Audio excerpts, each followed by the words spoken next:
Hello, hello. We have a delightful tale for you tonight, but you probably should start at the beginning. There's a playlist now and everything. You're going to love it. And of course, this series is written by A Mysterious Lurker. Enjoy. Something happened that I had never expected. I got invited to a dinner party along with Nick. I had to call him and ask if the invitation was real. I had never heard of the name and didn't have a clue on why someone would want me at a fancy party. He was unsure as well, so we both agreed it might be related to work. My wardrobe was sorely lacking for a party that matched the fancy invitation. Nick assured me that just a button-down shirt and dress pants would be fine. If all of it strange, but credible. The next weekend, I was somewhat dressed up and ready to go when Nick came by to pick me up for the party.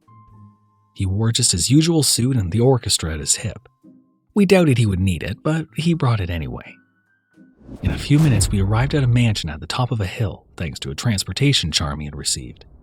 I wondered how many different places in the world I'd been to by now, without even knowing it. As Nick knocked on the large wooden doors, I looked around the yard. The place had peacocks wandering around, and bushes fashioned into animals. I'd only seen stuff like that in movies and assumed it was because it was so tacky no one did such things anymore. Judging from all the expensive cars parked off to the side, we were the last ones to arrive. The door creaked open, spilling light into the dark front yard. We were greeted by the last person I ever thought to see, and yet very happy to meet again. "Luna, what are you doing here?" I asked as the child let out a shriek of delight and jumped into my arms. I had received some letters saying how well Luna was doing, but we hadn't been able to meet again since we had rescued them from the hunter lab. Small arms nearly choked me to death as Luna hugged my neck. I didn't know you'd be here either. To my shock, Luna talked. Pride welled up in my chest. Luna dressed in a frilly silver outfit that matched her hair. Because they didn't have a gender, they pretty much wore anything they wanted. Nick gave the child a small wave, and Luna gave him a narrowed-eyed look that hurt my partner a little, even if his face didn't show it. It appeared Luna hadn't fully forgiven Nick for being ready to kill them on sight during that case. It would take a bit longer for them to get along. I finally had to put the child down as we went inside to be introduced to the others who arrived, to see what was exactly going on. In the front room stood a table with name cards. Most I didn't recognize, but Nick's name was displayed above a feathered eye mask, almost like a carnival one. Red feathers stood up from one side. He picked it up to examine it to find it completely normal. Everyone here brought along a bodyguard of sorts. All the guards have to wear a mask for some reason. I think it's easier for everyone who hasn't met yet to know who the important person is on site or something. Luna explained as Nick silently placed the mask on his face, and with a few adjustments he got it to fit. It was very hard not to laugh at him. Luna had been the first person to arrive, saying their caretakers would be there at some point. Which, to our surprise, would be us. The rest of the people who came in pairs were pretty important in the supernatural culture. They demanded respect, so not knowing them on sight was a grave offense. I suppose that all made sense as to why we were there. An agent would just be an extra layer of protection when it came to a dinner party of rich and important creatures. The corporation must really be short on agents if the only ones they could spare were me and Nick. I feel really underdressed for all this. Even the orchestra's hilt, is all done up. I commented as I looked over at Nick's sword, which had a sparkling set of diamonds hanging from a chain on the delicate hilt. It said it wanted to wear something nice, too. Nick said, looking down. "How come it didn't come in a fancy new sheath, then? I guess the plain black one is fine, but..." I stopped speaking due to the look Nick gave me under his mask. Luna did a double take of the sword and then at me, as if realizing a terrible fact. I was confused about their reactions. "The sheath is brown. Do you mean the scabbard?" Nick suggested. I felt my face flush as I looked at the brown leather belt that kept the sword at his waist. I mixed up the two words thinking one was the other. I must not have made that mistake out loud in front of him before, or else he would have corrected me. I dreaded how many times I'd mentally mixed them up in the past. In my defense, I don't own a sword. Why would I know what everything on them is called? I said, trying to defend myself. Because swords are cool? Luna replied, as if it was the most obvious fact ever. I couldn't believe I was being looked down on by someone who only came up to my waist. We had spent enough time in the front room, so Luna led us up to where the rest of the guests were gathered. Each pair standing a little away from each other in a large sitting room, a fireplace the main light source in the room. Being human, I wouldn't know anything about these creatures, but they all appeared mostly human. I felt eyes on us as we arrived into the room, and no one appeared eager to talk. I felt very out of place. Luna took my hand, noticing how I was feeling. In the corner of the room, a man stood looking through the books on the shelves. His bodyguard wore a mask of black feathers to match his employer's hair color. That's the eldest son of the Nightshade family. They mostly deal in velvet bat farms. I think he might be the nicest person in this room, Luna explained as I looked at the pair. The Nightshade son had straight black hair down to the floor. He was wearing a solid black robe and a pair of bat wings arched from his back and increased his height. His guard appeared subdued compared to the man, shorter and appeared human, besides having dark-furred clawed hands at his sides. He didn't pay us any attention, which did make him the nicest person. The rest of them looked over, with thinly veiled disgust at the only human in the room. Oh, you must be the temporary human that's been spoken about. Is the corporation really that desperate for help nowadays? Came a smooth voice near the back of the room. Sitting in a chair near the window was an older man dressed in such a sharp suit it could cut glass. I always assumed a well-fitted suit looked the same no matter how much you spent, but he proved me wrong. Rings glittered on each finger, and long gold chains dangled from his pointed ears.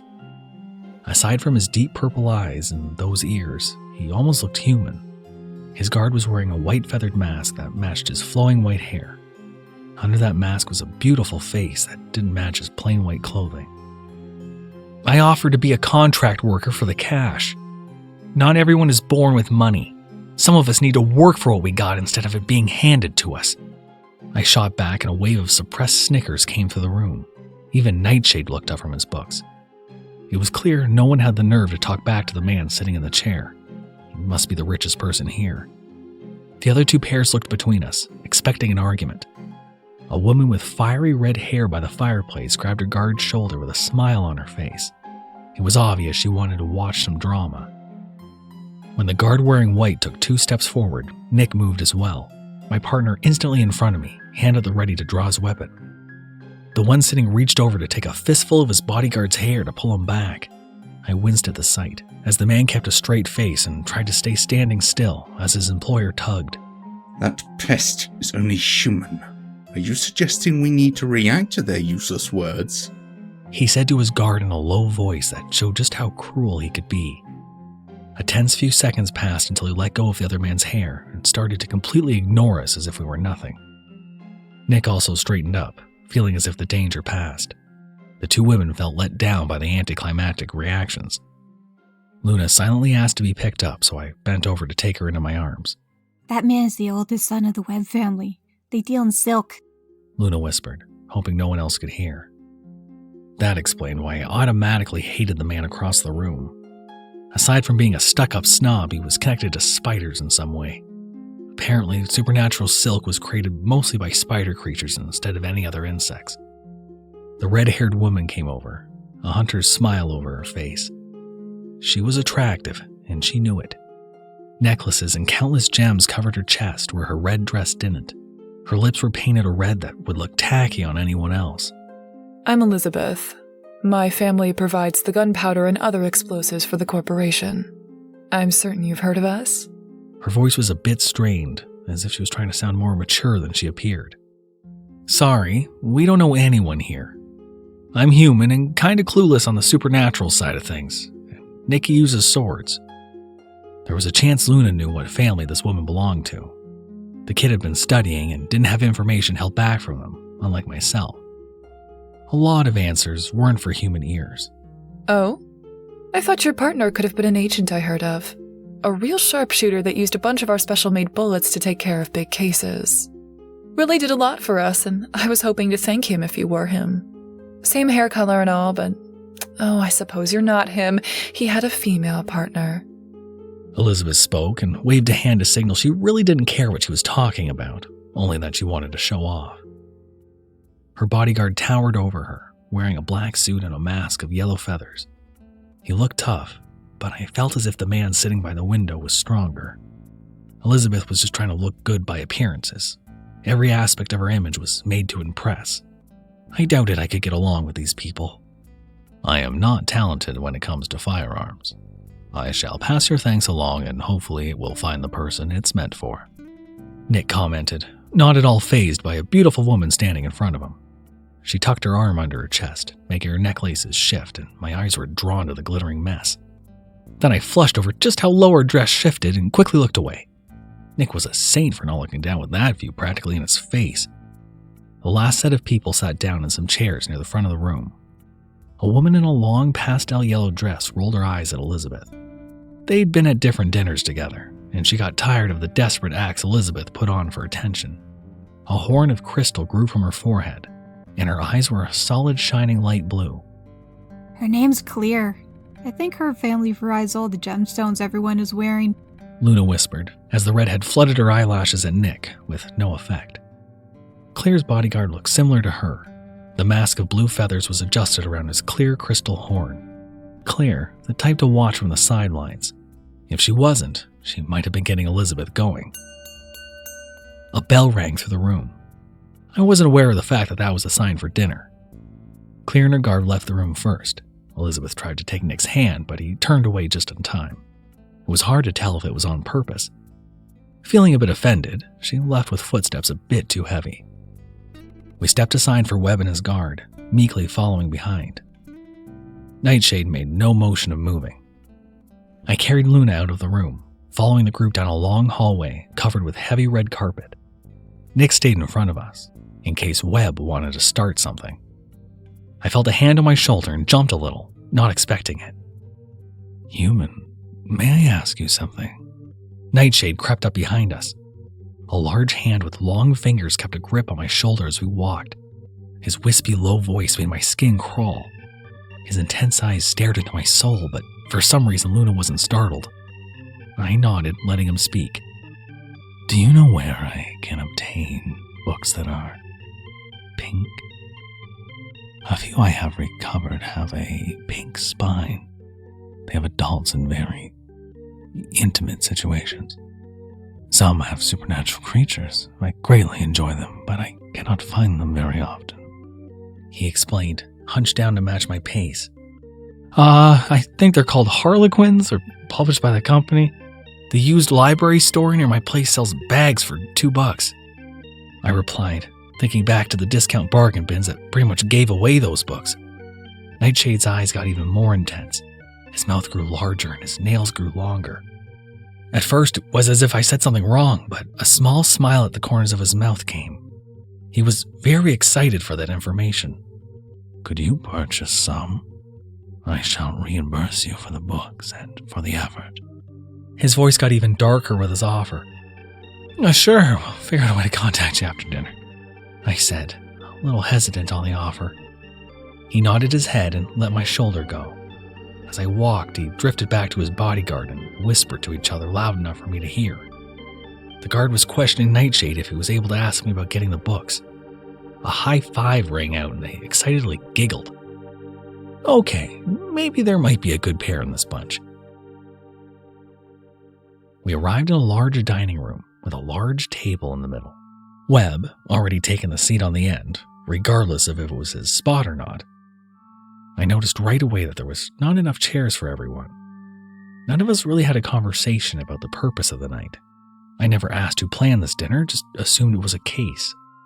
You could tell whoever was running things was loaded. The crystal centerpieces cost more than I currently had in my savings. Never mind how much the plates and glasses cost. Before everyone sat down, a figure flickered to one side of the room, getting everyone's attention. We prepared meals for your helpers in the other room. Only the ones with their names listed shall eat here. After dinner, we arranged a short play to end the night. The person who suddenly appeared looked to be a girl wearing a pristine maid's outfit. She looked strange, a little too bright for the room, and none of the candlelight reflected on her face. I glanced at her feet to see them not really connecting to the ground as she flickered away again. It's like a hologram, Luna said, explaining why the maid didn't appear real. I then turned to Nick, not wanting him to be in a different room. My name listed along with Luna's on a place setting on the table. Nick looked ridiculous with that mask on, and that almost made me relax a bit. Yell, if anything happens, I'll come right away. This was approved by the corporation, so I'm not overly worried about being separated. He told me as the rest of the group got seated. He was right. An uneasy feeling was still in my stomach, but this appeared only to be an awkward dinner. Nothing more than that. I didn't know how I would survive being at a table alone with a handful of very rich supernatural creatures. Luna took my hand to remind me I wasn't alone in all this. Nick was the last one to leave through the far door, following the rest of the bodyguards, and I was the last one to sit down. I helped Luna get on the chair that had a pillow on it to help them get to table height. Without her helper, Elizabeth was having issues pulling her chair in. The legs kept getting stuck on the carpet. I helped her while trying to be discreet in the motion. Any sign of weakness would be like blood in the water for this group. When I got settled, different bowls of starter soup appeared from thin air in front of everyone. No one wanted to start up a conversation. Since the bowls were so small, the ones eating it finished it off fairly quickly to have the main meal appear. Again, each meal was different for each person to suit their species and tastes. I helped Luna cut some chicken breast, as the cutlery provided was too large for them. Then Clear finally spoke up. Does anyone know the purpose of this meeting? Most of our families have connections with each other. I was told to attend, and I assume it's the same for all of you, but was not told anything more than that. She said exactly what I had been thinking about for a while. Nightshade eating politely, not wanting to bother to join in the conversation. There was something on his plate he clearly found too bitter from his expressions, but didn't leave anything behind as he ate whatever was in front of him. Webb kept his arms crossed, not touching anything. I think it's to have us be a bit more friendly to each other, or a possible first meeting to pick who we would like to marry. There are an equal number of males to females, after all. Elizabeth mentioned, not taking me and Luna into account. Clear picked at her dish while Elizabeth looked hungry yet didn't touch anything. Her eyes fluttered over to Webb with a look she may have thought to be seductive. She really only saw his sharp suit and family connections. I doubted she would actually enjoy being married to him, and yet she would try her hardest to get his attention. Oh, I see. You're looking over our lovely Webb with stars in your eyes. Being the youngest of your family, I'm unaware of what you have to offer. Nightshade is far more suitable for you, Clear said with a shrug, wanting to get her rival heated. I'm not interested in any of that. I only wish to spend time with my books. I have many brothers you can fall back on if Webb is not interested. The man pointed out while hunched over his plate. And what about the agents? What is the reason for them to be here? Webb finally spoke from the front of the table. We haven't been told either, but you are all very high-profile people. Being all in one place might attract some unwanted attention. Having some agents around may as well provide some protection in case anyone tries to kill one of you. You all have enemies, right? They all nodded except for Webb, arms still crossed. He studied the human at the same table. It was clear I could do nothing if something did try to attack. I held his eye contact, even while Luna's arm sneakily reached over to lift my wine glass. I moved it out of the small finger's grasp and next to Elizabeth. She already finished her first drink, her eyes darting towards my untouched one. Can a human do anything at all? Webb responded, a small grin on his face that showed off perfect sharp teeth. He can cut food, which is a skill our Elizabeth doesn't seem to own, Clear commented as she jumped at the chance to poke fun at the other woman. Elizabeth's face turned as red as her hair for a few seconds. She grabbed my offered wine glass, slamming the drink down in one gulp, huffily, her grip so strong on the crystal she may well break it.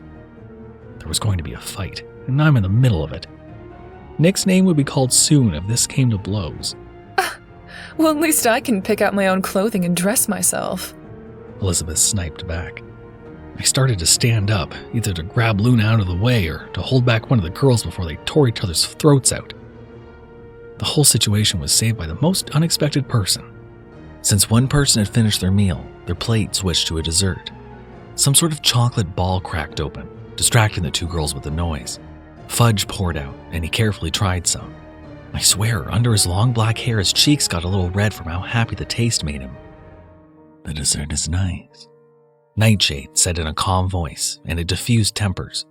The two girls called a truce so they could finish their dessert. Thankfully, Webb didn't appear interested in keeping them going for a fight, or much of anything. I hadn't really eaten much.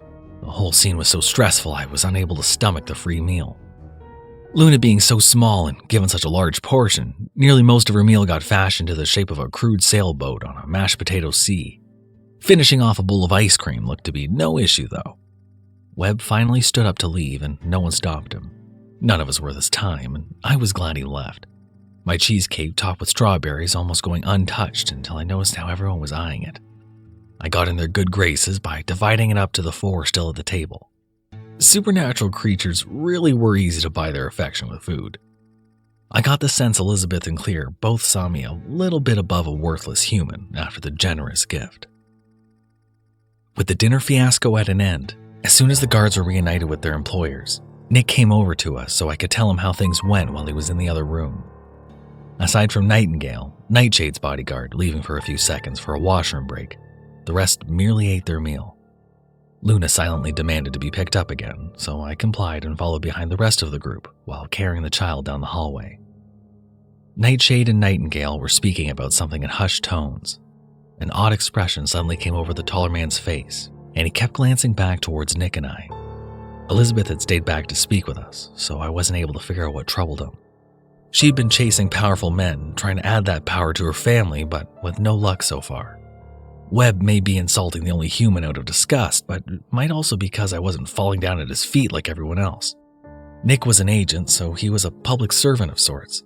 Even if he didn't pay much attention to Webb or anyone else in this party, he would still protect them if something happened. I'm only a guest to the party. I mostly like the guest besides Webb. If someone did arrange all this to put him in a vulnerable spot, he would be on his own for all I cared. She nodded and caught up to her guard. The next stop down a flight of stairs to a grand theater for the promised play to end the night. Webb had already found a seat in the front. There were some empty balcony seats, but he didn't appear to want to waste the effort trying to find the stairs leading to them. The room was very dark, and I'm the only one who had issues tripping over chairs trying to find a spot to sit. Luna had already jumped from my shoulders and started running down the aisles to burn off some sugar after dinner. When a hand landed on my shoulder in the dark room, I assumed it was Nick. Turning my head, I jumped when a different face was right next to my own. "Please speak with me after this play," Nightshade whispered so low I almost didn't hear him. He sounded worried. He left quickly, so I wasn't able to ask him what was troubling so much that he felt the need to speak with me. I managed to wrangle Luna into a seat near Nick just as the figures flickered on stage. They're like the maid, sort of like holograms. We're the only people here, Luna explained as the play started. Honestly, I couldn't tell if it was good or not. The special effects were great, but it was in a language I didn't understand and dealt with a history going over 1,000 years back between two supernatural creature species I wouldn't have a clue about, even if I did understand the words. Luna tried explaining some of what was going on, but I couldn't wrap my head around it all. One of the creatures' heads looked similar to those syrup bottles some breakfast restaurants put on tables, so that was at least amusing. I should have become worried when Nightshade stood up. I assumed it was a washroom break based on the uncomfortable look on his face as he left the room. Nightingale followed behind, ensuring the one he protected wouldn't be alone at any point. As the minutes dragged on, the worry in the pit of my stomach became urgent. He should have been back by now. I got up and tried to leave a sleepy Luna with Nick, whispering I would be right back. Even under his mask, I could tell he didn't like the idea of me being alone, but he also didn't want to leave Luna behind. Picking up the sleepy child, all three of us started out of the room. The difference in lighting initially blinded me for a few seconds. I felt Luna push into my arms while my eyes adjusted as I heard Nick move around. When I could see again, I was met with a sight I dreaded and hoped wouldn't happen. On his back, in the middle of the red patterned carpet, laid Nightshade, his large wings pressed against the floor and his black hair tangled into them. His hand reached out, his fingers extended, so close to reaching the hand of Nightingale, who also collapsed on the floor, each with a stab wound in their chest, and neither appeared to be breathing. I rushed over, not knowing how to help. Luna let out a gasp, despite how mature they acted, they were still a child. Nick had already checked over the two. He looked up and shook his head, telling me everything I needed to know. This wasn't right. How did something like this happen right next to a room with not only Nick, but so many other powerful creatures? Someone should have noticed something. Nick thought it would be best to call everyone in and go over what to do next. He didn't touch the bodies, aside from placing Nightshade's cold hand into the hand of his servant, which he so desperately tried to reach before he was killed. When Nick called for the rest of us to come out into the hallway, the magic holograms flickered and the lights inside the theater turned on. I know it was all controlled by magic, but it felt as if someone else might be inside the building. There were some gasps from the girls when they saw what was waiting for them outside. They didn't want to marry Nightshade, but they had liked him well enough to be moved by his death. Webb stayed cold and silent as the two girls started to talk in nervous voices. They asked the questions everyone wanted to know. Who could have done such a thing? Why and how? I looked around the hallway for clues, only to find none. That somewhat of a clue in itself. There was no struggle. Nightshade could have fought his attacker, but he didn't. Since we didn't move the body, it was hard to tell if he'd been stabbed in the front or if the blade went into his back and all the way through. If he got caught from behind, that would explain why he didn't fight. But I couldn't help but wonder how one stab would be enough to kill a creature like himself. Nick had his throat torn open, and the lower half of his body exploded, and yet he had healed. Not to mention, he was on the weaker end of all the creatures I'd come across so far. As I thought, Nick silently went over to the wall, which had delicate wallpaper covering the plaster. Without warning, he started to rip it apart with his bare hands, stunning everyone. After he made a sizable hole, he stepped aside to let everyone see what he was getting at. A dull-looking metal hidden behind the plaster. The others knew what it was, but Nick explained for my sake. The house appears to be lined with iron. It dulls supernatural creatures' senses. It's the reason why no one noticed Nightshade was killed, or could sense an attacker. Before we arrived, did anyone else check the building? He asked the group. I sent my servant out when we arrived. He did not find anyone, so we waited in the room as the rest arrived. But the murderer could have slipped in afterwards. We couldn't sense it because of the iron. Clear spoke up, looking and sounding sick. Why did Nightshade even leave the room? God, I was getting bored and I almost got up to take a walk. This could have been me. Elizabeth said, as she looked at her feet in red-strapped heels. She kicked them off, not feeling as if she needed to impress others any longer. It was his dinner. There was a garnish on his plate that greatly upset his species. I wanted to warn him, but I had been to dinners with him before. He's never left anything on his plate and is always the first one to rush off to the washroom. The person who set up this party must have known that and wanted to separate him from the rest. Claire explained, and I found that to be some pretty useful information. So this dinner was a cover-up to kill him. He never troubled anyone before. It's hard to believe, but it's done and we should leave and figure out the rest afterwards. We all agreed to the suggestion of trying to get out. We didn't know for certain if Nightshade was the target. Being inside the mansion with a murderer none of us could sense would be a bad idea. We all stuck together, the two girls closer to Nick and I than Webb. He strode along, not concerned in the slightest. I felt terrible. Nightshade was a decent guy. We left him behind, thinking it was best not to disturb the scene for when other agents came to investigate. It felt wrong not to bring him with us, or even to cover their bodies. As much as I wanted to do so, I couldn't do anything for the man, other than call in for some help. We quickly found our way to the front door. Nick started towards it, but was moved out of the way by Webb, as he wanted to be the center of attention, like always it seemed. He grabbed the door handle and pulled, but nothing happened. As he struggled, the girls were getting scared, as if the killer would jump out at any second. Webb was cursing by the time he stepped aside to order his servant to blow down the door. Nick told him to stop, but Webb refused. Everything felt as if it moved in slow motion as the white-haired servant tossed a blast at the door, only to have it come right back at him. It exploded, and Nick flipped over the table he found the mask on earlier to protect us from the blast. I stood stunned, never seeing a creature use magic without drawing a circle before so up close. Webb got tossed back since he'd been too close to the blast of pure white light. The other servants did their job of protecting the girls.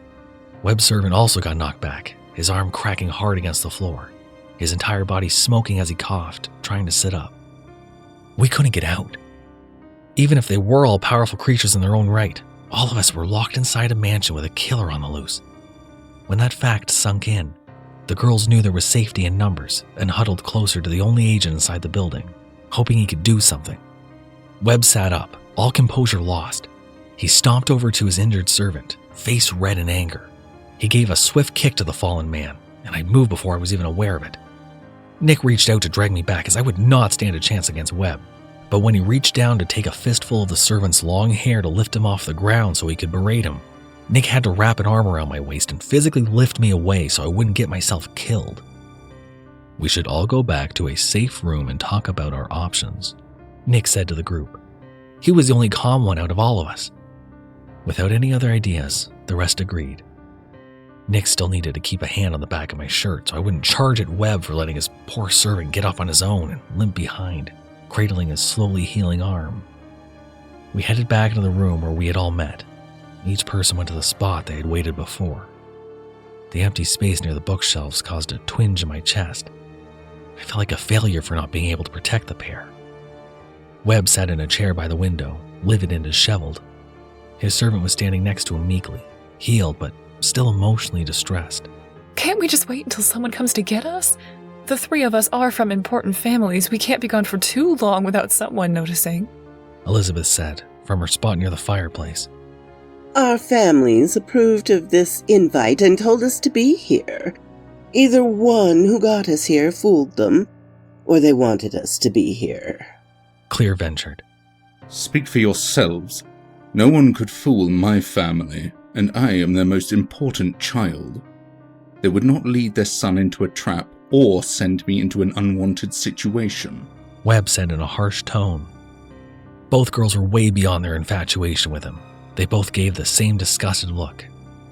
If their family sent them to be killed in a locked mansion, then why were Luna, Nick, and myself here? Were we going to get blamed for their murders? Then again, Nick did say the corporation approved this dinner invite. Trying to find the answer to what was going on would be impossible without more information to go on. Those three appear to be the most suspicious out of all of us. None of our families had issues with each other in the past. Only the outsiders are the ones most likely to be working against us, Webb pointed out. I opened my mouth to speak, but Clear beat me to it. Are you saying a human, a child, and an agent who only protects others from supernatural threats could pull off such a thing? They do not have any power nor connections. If the corporation wanted to punish us in some way, they would not go about it in such an underhanded method. A family with such power, however. She looked between Webb and Elizabeth with a guarded look on her face. What are you implying? Do you really think I have any motives for wanting to end your lives? Webb said, shaking his head. Well, actually, you did point out that your family wouldn't be fooled and wouldn't send you into a trap. If someone were to set this up to kill Nightshade, you're the one with the most likely motive and means to do so. Maybe you were worried he might be able to impress one of the girls enough for them to marry him over you. You really seem like the type to pull a stunt like this to flaunt your talents. If it wasn't for the backfire at the front door, I would be convinced you were somehow behind this. But I really think this all has to do with an outside source we're not aware of, I explained. As much as I hated to admit it, Webb didn't appear to be behind the murders. He was an arrogant prick that would have killed his competition without blinking an eye. Nightshade didn't appear to be a threat, but if one of the girls he had refused had fallen back on the quiet man after being rejected, he probably would take that as an insult. If that could be said about myself, then it could be said about these women here. The invite could have been from one of their families. They could be planning to impress me with a show of power by fighting off a hired killer. This whole thing could be a setup, trying to win my favor in order to win my hand in marriage, Webb said smugly, as if he enjoyed the idea of it. Both Clear and Elizabeth looked flushed and ready to start defending themselves, each stuttering out a defense when I shrugged at the idea. I don't think either girl would try such a thing. Webb cut me off before I was able to explain my reasoning with a snarl on his face. His voice quickly cut off my own. Are you thinking with your brain or with your dick? Thankfully, he got cut off as well. Nick, who stayed silent during this entire time, brought out the orchestra and with one swift movement, sent a shockwave crashing against the windows behind Webb. It bounced off, getting sent backwards towards Nick, who simply sidestepped it. I felt the force of the wind from the attack. By the time the blow crashed into the wall behind us, leaving a deep cut in the plaster, the sword was already put away. Nick was still wearing the mask up until that point. He pulled it off his face so he could speak with Webb as an equal and not simply as a bodyguard. I got tired of your voice. As it stands, we could argue for hours over the possible motives. We simply do not have the right information to prove or disprove any theories. I propose myself, Skyler, and Luna search this building for signs of another person. If we can eliminate the possibility of another killer, we may come back to this discussion. Nick said in a calm voice. Everyone was too stunned by his previous actions to respond. Webb sat, hands slightly shaking from having an attack directed towards him. His servant as pale as his hair for not being able to predict Nick's movements and stop him. My partner was not trying to harm Webb, but to get everyone to focus on his suggestion. In all honesty, it may have been the only way to get everyone's attention. What if one of us is behind the murder? You want us to wait inside a room with them? Elizabeth brought up, nearly hysterical. If the one who planned this is planning on killing you inside the room, they are outnumbered. Can any of you take on 4 creatures at once? Nick brought up. They all looked at each other, knowing the answer. As long as no one left the room, it would be safe until we returned.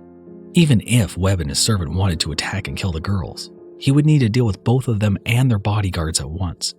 In such an enclosed space, they would need to be careful not to let a magic blast hit a wall near the window, or else it would be knocked back. At least that answered the question of trying to break down a wall or break a window to get outside. For a short while, the group would be fine if we left.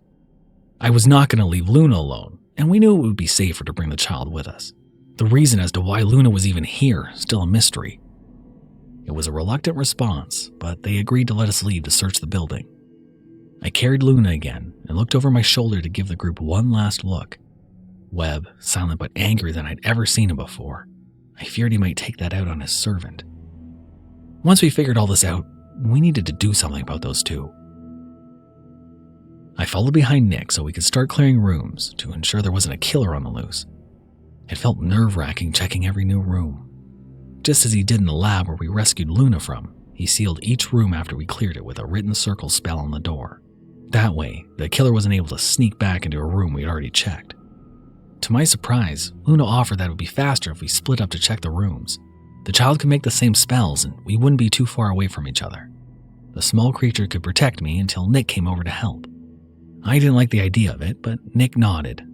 I agreed too. I trusted his judgment that Luna could hold her own for a little while if needed. I should have requested my gun, but didn't because this was meant to be a dinner party, not a murder mystery dinner.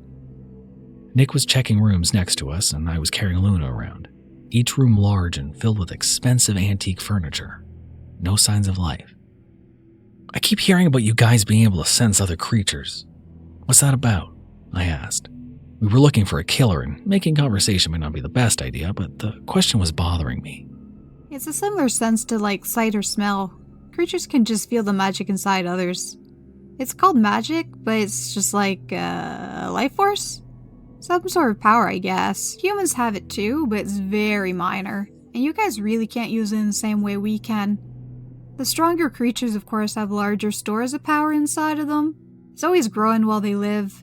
The older creatures are normally stronger, but there's a lot of different factors that go into creatures having different magic levels.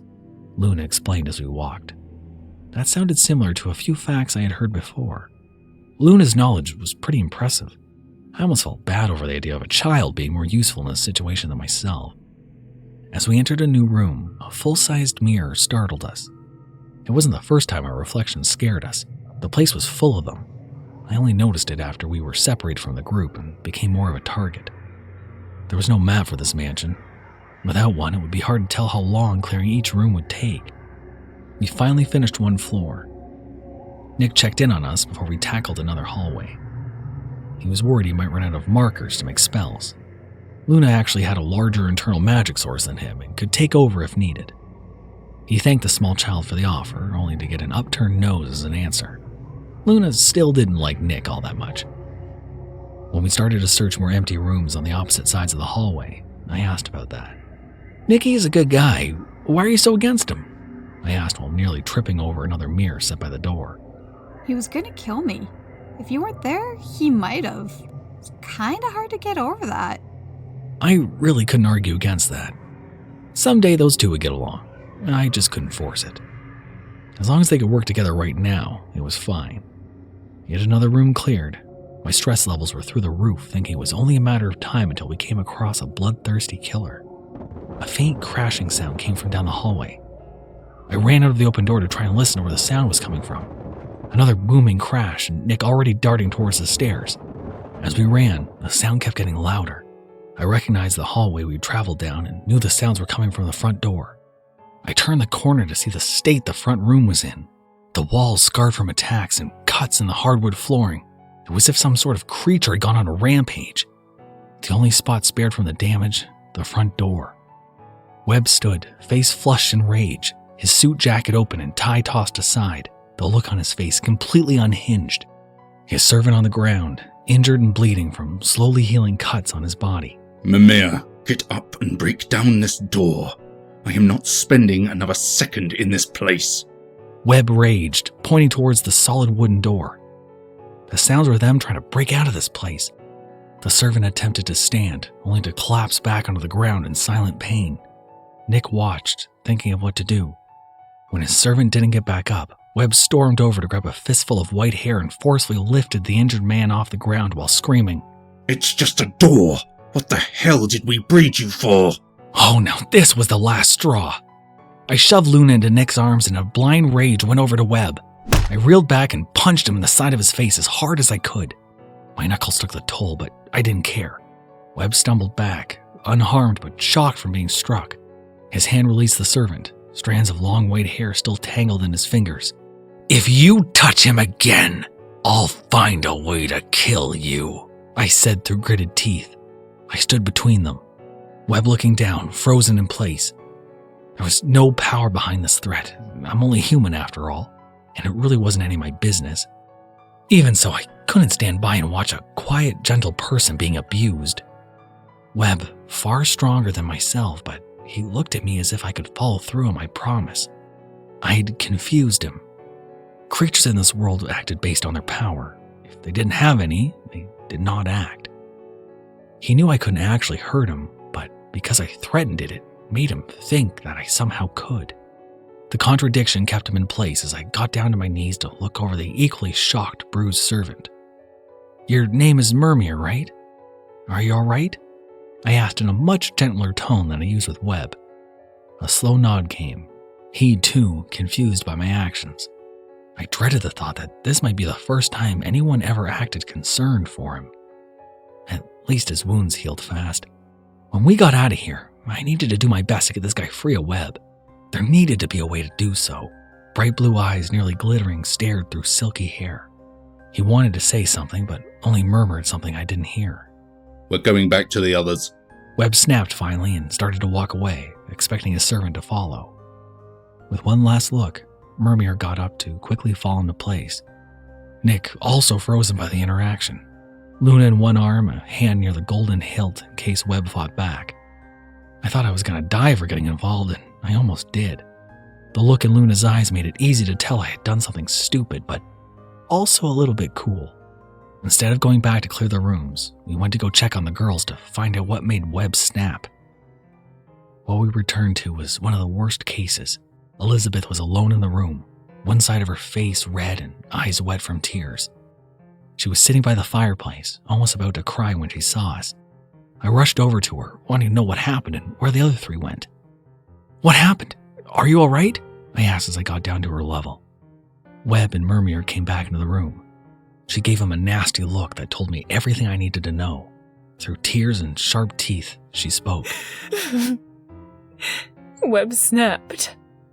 We were talking, trying to figure out what's going on. He wanted to go try the front door again, but when we tried to stop him, He hit me. Clear went after him. I let my bodyguard go as well. If he attacked her, I wanted her to have extra protection until you could come back. Myuu couldn't look at us. Webb crossed his arms, not acknowledging how much of a dick he was being. He'd put everyone in danger with his little stunt. Elizabeth left all alone, and Clear somewhere separated from everyone else. At least she had 2 guards, but the fact we didn't come across her on the way back worried me. A scream close by hammered fear into my chest. Yet again we were running towards a horrible sound, praying we wouldn't be too late, only to have our worst fears realized.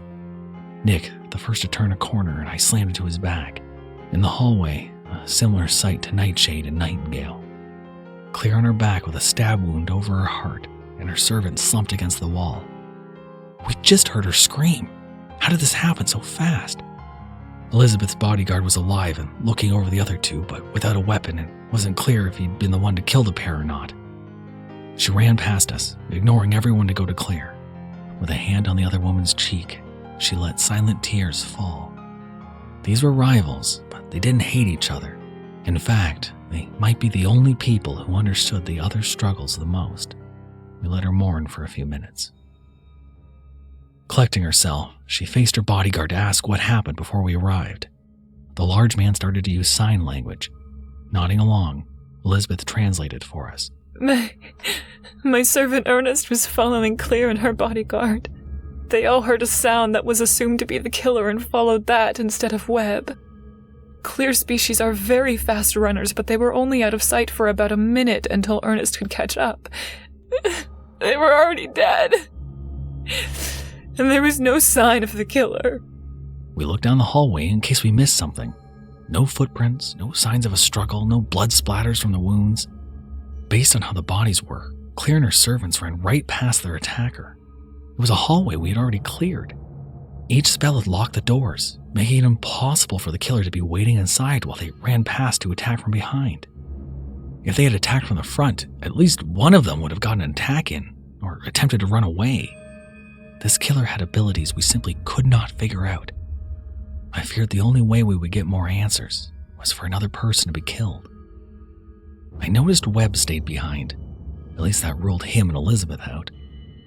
She could tell we all suspected her bodyguard, but she fiercely defended him without any of us commenting on it. Ernest owed her family his life.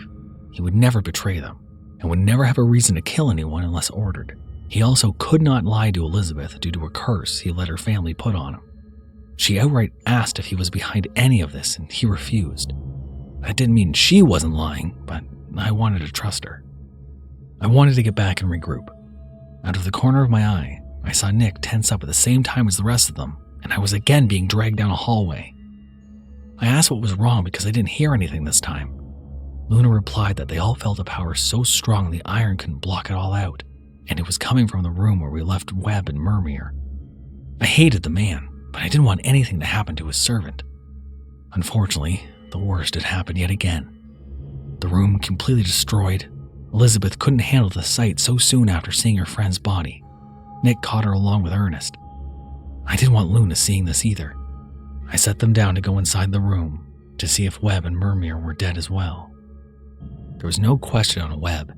His neck twisted like a dish rag. Terrible wounds scarred his chest, as dark blood with a blue sheen stained his suit.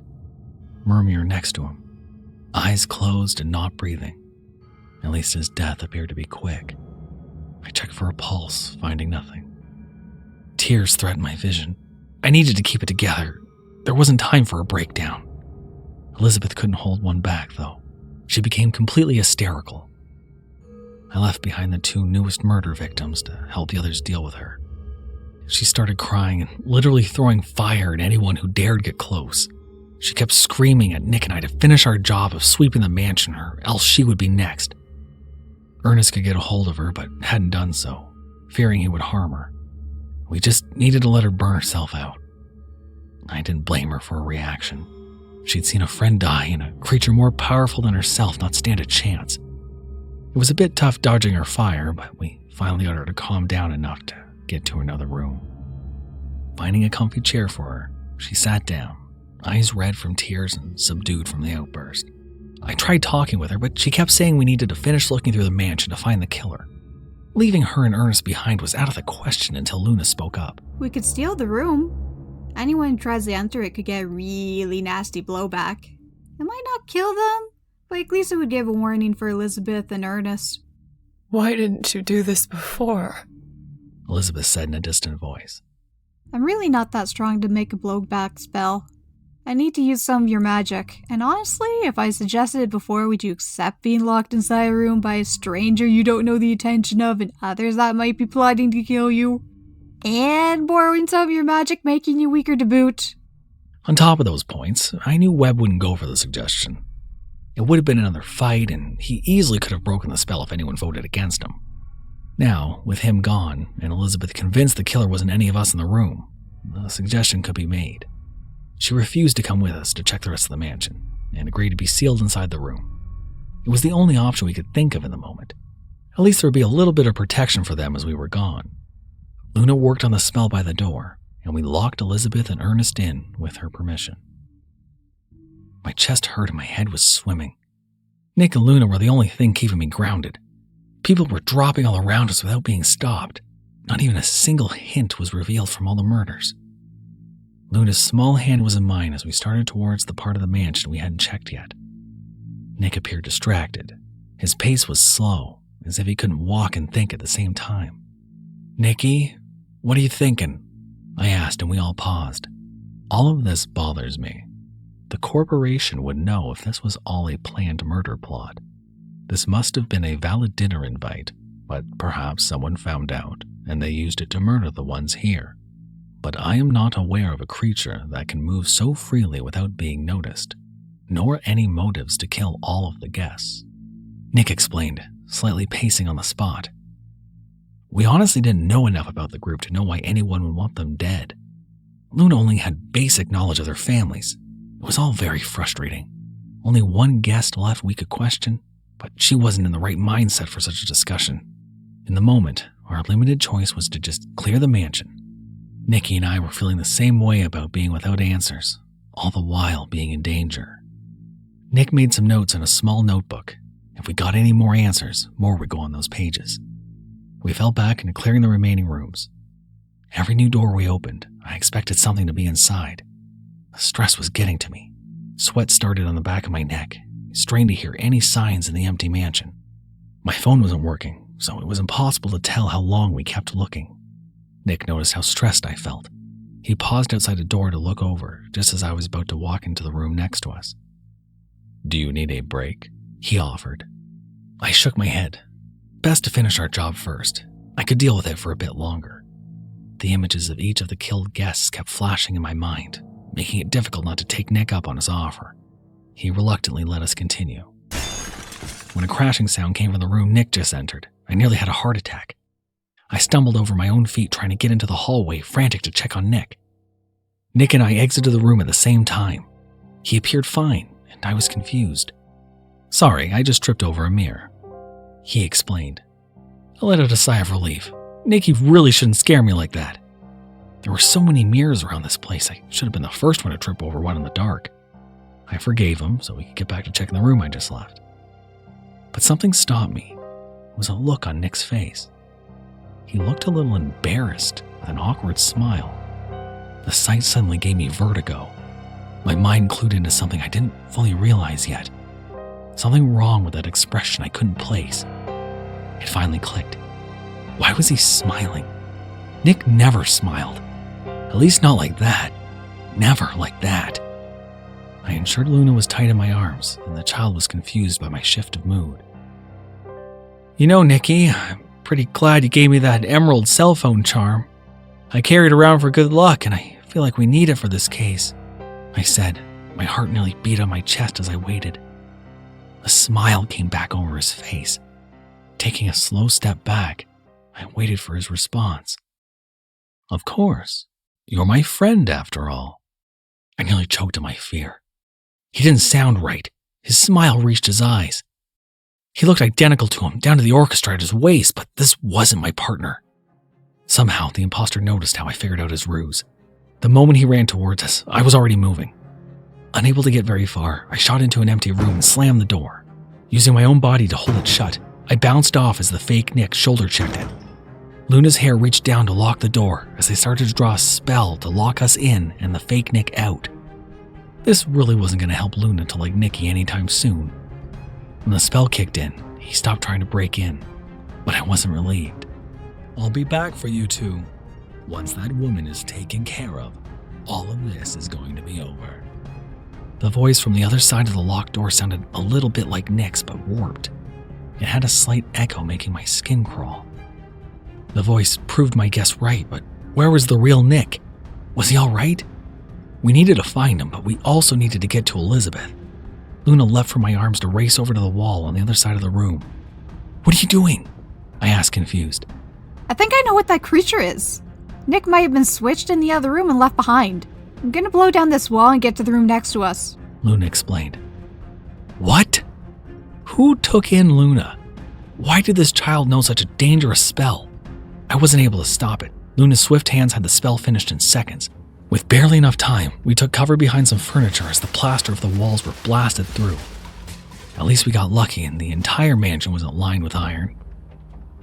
Luna had the right idea on Nick being left behind. He was on the ground, covered by dust from the blown apart wall. I took off running to see if he was all right. I dreaded seeing a stab wound in his chest. Sliding beside him, I quickly checked him over. Nicky was still breathing, but with a bleeding cut on his forehead. The creature only knocked him out in order to do the switch. I never felt so relieved in my life. They hit him with a sleeping spell. He won't be up for at least a few hours. Luna commented. That was bad. Without Nick, we would be lacking in power to save Elizabeth. He might not forgive me for leaving him behind and charging into danger. I grabbed the orchestra from his waist to take off running. The look on Luna's face made me pause. You're not worried about me? I mean, if Nick was a fake, then you should assume I was replaced too.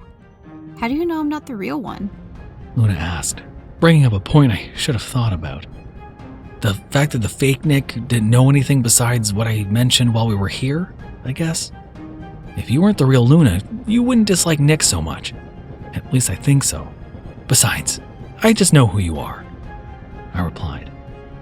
I could be wrong. The fake Nick didn't know her history. If someone replaced Luna, they might have known we were friendly with the agents coming by, but wouldn't know how Luna felt about Nick. Luna wasn't speaking when we last met, so it might be possible they were fake. Still, I couldn't think so.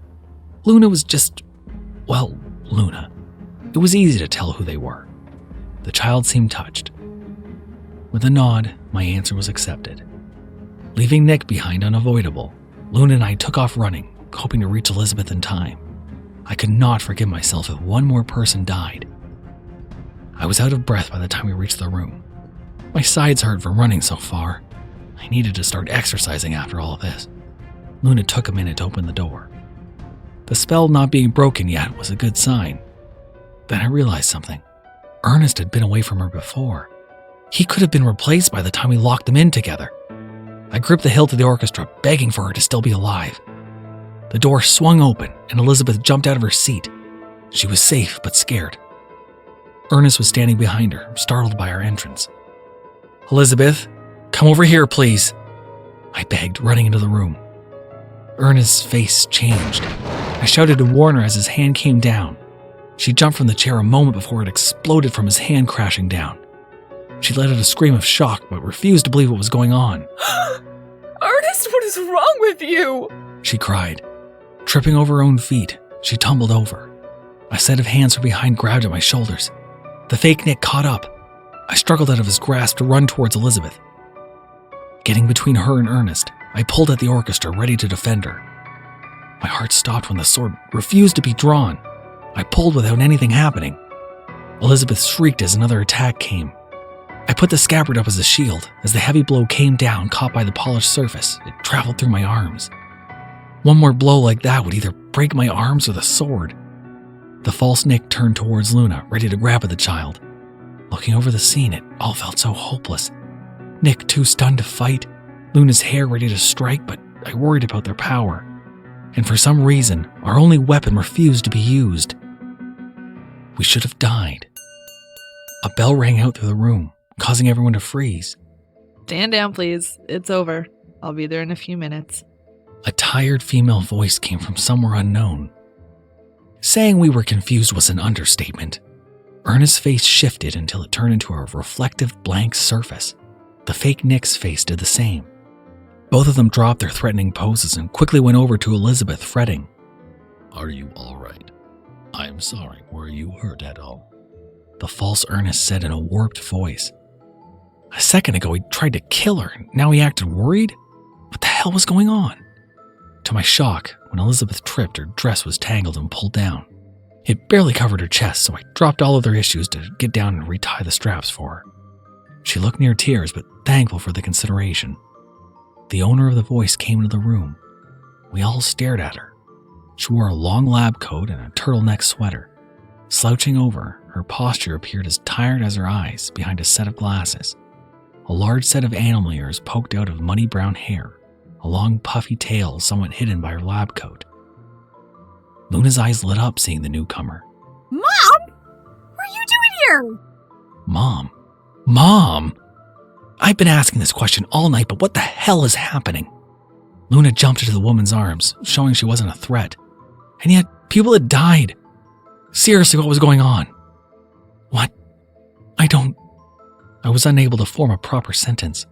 A wave of exhaustion hit. If I wasn't already sitting, I would have fallen over. Let's get settled in the other room. I'll explain everything. The woman said, and left us to get collected enough to follow. There better be a damn good explanation for all this. The room we were led inside had a table where we found seats. A plate of cookies were set in the middle, which only Luna touched. Elizabeth and I sat next to each other while the false creature stood behind the woman, next to a different creature I've never seen before. It was made of all mirror shards, fashioned into a human shape. A whip-like tail made of more shards moving behind it. 2 triangles sat on the top of its head, and almost looked like cartoon cat ears. I guess I'll get started. My name is Serval Lark. I work for the corporation. This entire thing was set up by them and the families of the ones invited. The woman started. So my family wanted me dead. Elizabeth yelled in a rage. Serval didn't really react. She looked behind at the 3 creatures with an open hand. One of them gave her a sword, which she placed on the table. This is the Juliet blade. If you are stabbed by it, you appear dead for a day. The ones who are dead are fine. They'll wake up. She explained, making Elizabeth's jaw drop open. This blade isn't well known. Your families didn't want you dead, but they wanted you to have a fear of death. Wait, this is a bit much. Can you back up a little? I asked, head starting to hurt. Serval was tired, but she shrugged, not being affected by her reactions. Nightshade refused to learn self-defense. He simply wants to read. Clear relied too heavily on their servant and was only concerned about drama. Webb is, well, a massive dick.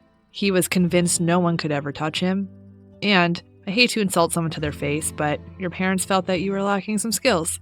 You all have power enough to defend yourselves, but due to your upbringing, you can't or won't use it. And you never appeared worried about it either. Without facing death, they feared you might not change. Elizabeth's face grew red from embarrassment and rage. She was going to get up and try and strangle Serval. I offered my hand to her to squeeze, and for some reason she took it. This all sounded so extreme. I didn't want to believe parents would put their children through such a thing. Then again, they weren't human. Their thinking completely different from my own. Then why invite Nick, Luna, and myself? I asked, and Serval finally reacted. Well, that was a personal act on my part. Luna's goal is to become an agent like yourself to save others. I wanted to give them experience under safe conditions. And I wanted to meet you, but needed to invite you with your partner. After all, I've been hearing so much about the Uncle Skyler that Luna's been going on about. Luna choked on the cookies they were shoving in their mouth. With a loud cry of embarrassment, small hands tugged at the lab coat, feeling betrayed. As I spoke, my mind ran through the events of the night. Nightshade would have noticed something different about his partner. That was what he wanted to speak about before.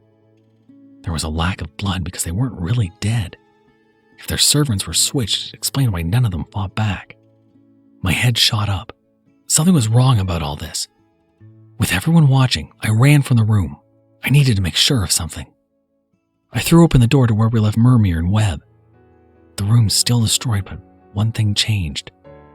Myuu sat next to Webb's body. He didn't look over at first. When Serval arrived, the man finally looked up. Serval didn't appear as shocked, almost as if she expected this to happen. "I'm not his tool," Myuu said in a weak voice. The words hurt my chest. When they were alone, Myuu took that as a chance to kill the man who abused him for his entire life. He didn't resist when the mirror creatures helped him to his feet, his target already dead. I warned Webb's parents this may happen, but they assumed their son was too strong. Serval commented with a sigh. The mirror creatures brought Myuu into a large mirror on the side of the room. If they could travel between them, that explained how they jumped around without being caught. Elizabeth joined us, looking as tired as we all felt. "What's going to happen to him?" I asked, wondering what kind of punishment was suitable for this kind of crime. I'm not certain. I'm going to look into the suspicion of the fact the Webb family controls their servants by forcing their true name from them. If that's the case, the punishment would be minor. Elizabeth let out a gasp. Her face paled. I needed to keep her steady and didn't understand why that upset her so much. Seeing my expression, Elizabeth shook her head. Every creature has a true name. That doesn't really describe what it is, though. It's just a part of our soul. A word that entails everything we are. Not even our parents know it. It's so private, we only reveal it to the ones we trust beyond our lives. To force it from a creature is an unforgivable sin. I feared that might be the case. Webb abused his servant in a way I would never be able to understand. He deserved his fate. If this revealed what the rest of his family was doing, Myuu sacrificed his freedom for the rest of the servants. In the end, everything was explained. Serval returned the real Ernest, who gave Elizabeth a rushing hug before frantically signing, trying to see if she was all right and apologize for being snatched away. I still didn't think something so extreme would be needed to make these rich creatures learn a lesson. Poor Elizabeth got traumatized along with the rest when they finally woke up. Serval was just going to send me home and promise to tell Nick what happened after he woke up. But he came stumbling down the hallway, head still bleeding. The sleep spell making him drowsy, but he fought through it to ensure we were all still alive. We found him in a chair and slowly explained what was going on. After it all finally sank in, I handed back the orchestra, scabbard now scuffed. Did the sword know about all this? I couldn't draw it. Maybe it didn't want to attack someone who looked like you. I wondered out loud, trying to figure out why the weapon refused to be used. The sword rattled, and Nick understood what it was saying. Oh, no. It refused to let you wield it until you learn which end is the sharp one, Nick said in a small voice. Are you kidding me? The sword risked my life because I forgot a word? So what if I called the scabbard something else once, or twice, maybe a few more times? Here I thought we became friends with the sword. We fought together, and it dumped me so quickly. How did Nick deal with this sword for so long? I'm glad it got the scabbard scuffed. Now with everyone on the same page, we were all ready to head home. I collected a way to contact Elizabeth and Serval. They both said they would be busy, but promised that they would do their best to reply. When everyone wasn't looking, Elizabeth placed a kiss on my cheek, causing my ears to be as red as her hair. I may have made a few new friends on this trip.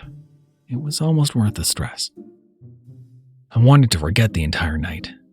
It felt far too raw to think about.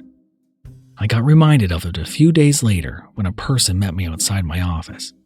Someone I was very glad to see alive and well. Nightshade stood, appearing mostly human. His wings were gone and long black hair tucked back under a hat. Are you busy? He asked in a low voice. I was told he finished his self-defense classes in a few days. More were lined up, but he earned a break. The man nearly begged to be taken to a bookshop and didn't know any other humans to ask. A used bookshop stood down the street from my office, so we left in his fancy car when Nightingale drove up. His servant also wanted to go inside the store, but they were both doing their best to let Nightshade do some things on his own. With a wallet full of fresh bills, the dark creature needed to be held back from buying everything in the shop.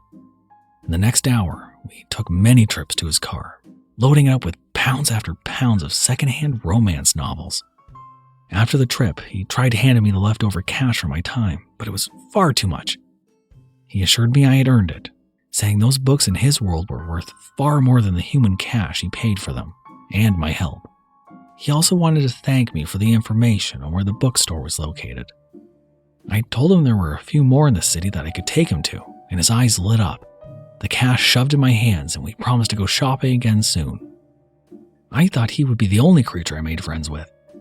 A package from Clear proved me wrong. Inside, a glittering chain made of small gemstones. It was worth more than I might ever make. I could never sell such a gift, and it quickly got placed into a safety deposit box. The note attached to the gift was thanking me for sharing the cheesecake at dinner, and for protecting her only friend. Creatures really liked human food way more than I realized. I sent a message to Elizabeth to see how she was doing. I started to fear she would read too much into that message. I really needed to be careful about not dating a supernatural creature. With the rate of how things were going, however, I was almost certain that was how I was going to end up.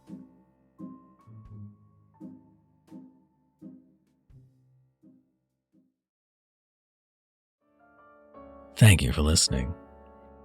Thank you so much to Spirit Voices, who voiced Elizabeth, Jar19, who voiced Webb, Madam Raven, who voiced Clear, the Mysterious Lurker's friend, who was very brave and did an excellent job voicing Luna, and my dearest Baroness, who helped voice Serval.